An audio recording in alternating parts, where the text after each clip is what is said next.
All right, so today we're going to go over how to teach boundaries. So there's different boundaries that you can set up in your home, and as long as you're consistent, the dogs are really good at keeping up with the boundaries that you set once they've seen that you're really on top of it, right? So I'm going to go over some boundaries that I typically set with Orion here, because he's been with me for a little bit, so I'm teaching him all the rules anyways. So something that he really probably doesn't know about is the door boundary.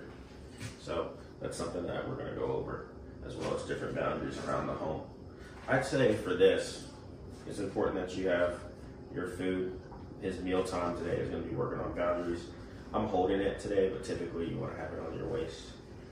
I have a leash on him, slip lead, right? Making sure I have that. And then I have his remote collar on.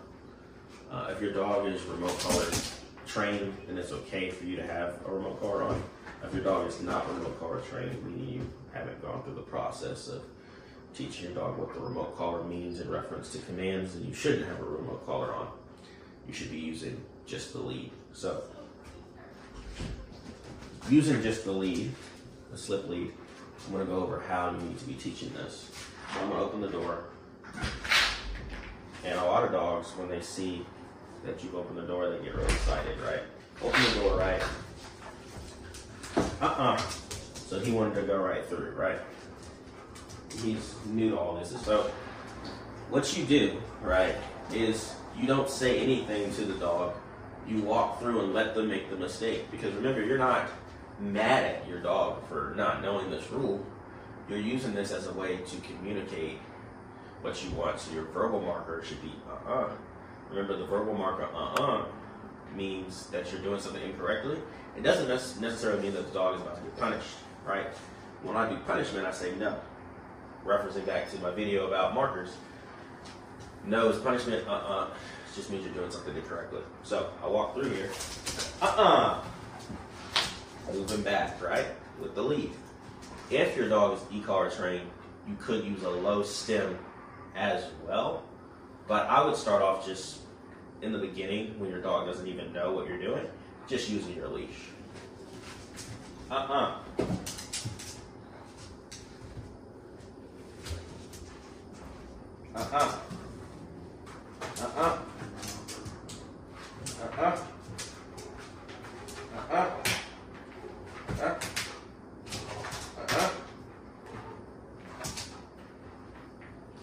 Good boy. So he succeeded in doing that correctly. So now he gets his food, right? Because he was going past on the doorway, so he's not going to get a reward for that. He's just going to keep getting moved back until he gets that right.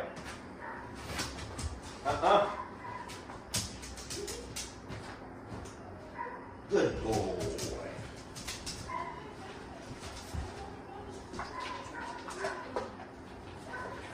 Again. Good boy. So now we have a little bit of hesitancy across the door, which is what we wanted. Good boy.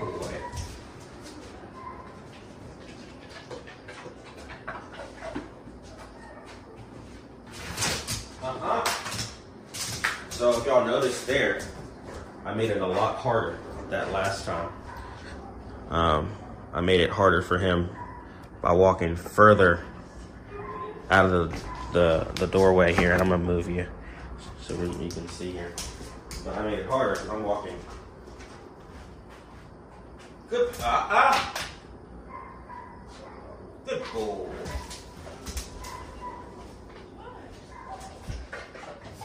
Coming back into the doorway and rewarding him. Again, walking through. Right when his feet touch the outside of the ground, I'm saying So for reps that are incorrect, what do we have to do? Remember, we have to do it again. For incorrect reps, we have to do it again to make sure he understands you only get rewards for doing it right. You have to do it right. Good. So you see how I'm not saying anything. I'm walking kind of at a fast pace, and I'm wanting him to do this on his own. No food there. Try it again. Want him to think on his own and figure out how to get that food. Good. He almost had it. We'll go again. Good boy. Good. Okay. So he's getting the idea of that, right? He obviously doesn't know it, but he's getting the idea of it. So what you do next is you let him know what his release cue is. And the dogs catch on to this real easy because you should have already had a release cue for all the other commands that he knows, right?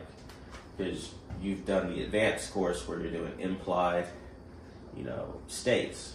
So it's implied that he should not cross this boundary. I'm not going to tell him to stay. So if I'm walking through, backing him up, walking through,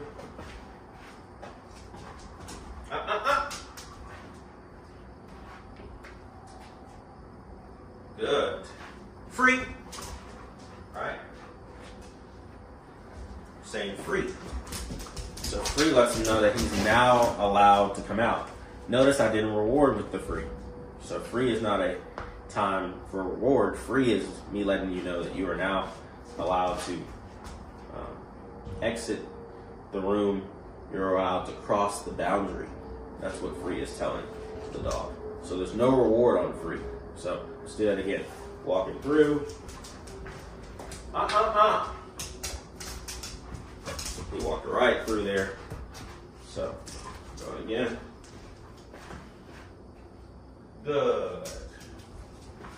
Got it right that time.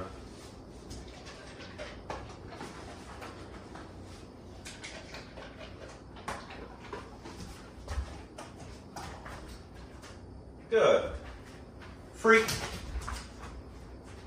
Now he's allowed through that boundary. Okay? So after that, it's just reps doing the same thing. Then after you do reps, you add duration, right? So make him stay behind for longer while you maybe walk outside. Then you add difficulty. So you're making it a little bit harder for him, moving up and down. Maybe you're throwing a ball in your hand that he really likes, right? You can add some difficulty to it. And then I'd say after you've seen that he's gotten real consistent with that, you can start saying, okay, now there's consequences, right?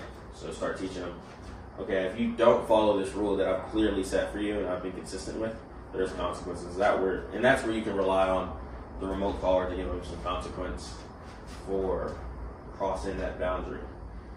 So the same thing I'm doing with this doorway is the same thing I can do with another area.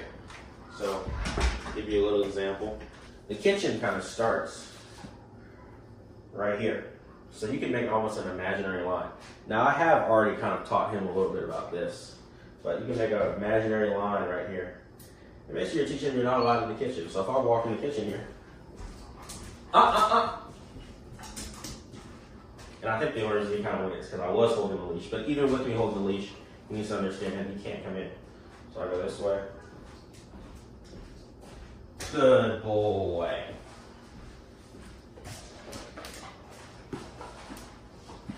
So no kitchen, right? So if your dog is struggling with any of these commands, really any of the new stuff or even stuff that you taught him previously, then you need to have your leash on your dog so that you can guide them and make sure they do things correctly. It'd be a lot harder for me to do what I'm doing right now if I didn't have a leash on him to grab and move him. After you do the leash, then you can overlay with the remote collar after you've taught him something. So walking into the kitchen again. He doesn't move. Good boy. So what you can do as your test to make things as difficult as possible is going to be pressure on the lead in the direction that you shouldn't go. Right? So he's not allowed to cross this boundary, right? So pressure on the lead.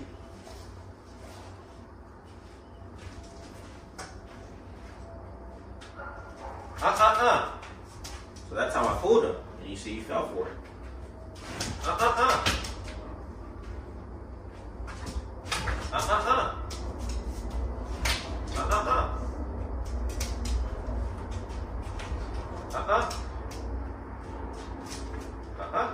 And what I'm going to do is, since he's struggling with this and because he's so responsive to my leash pressure, I'm going to put a little bit of pressure on the lead. And then if he doesn't move, I'm going to say good and reward.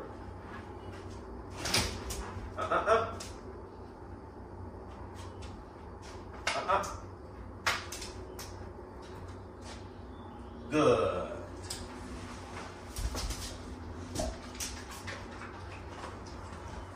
Do it again.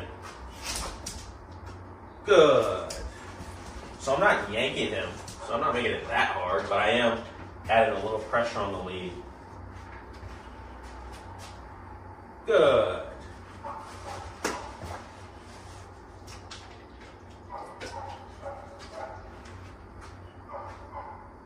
Good.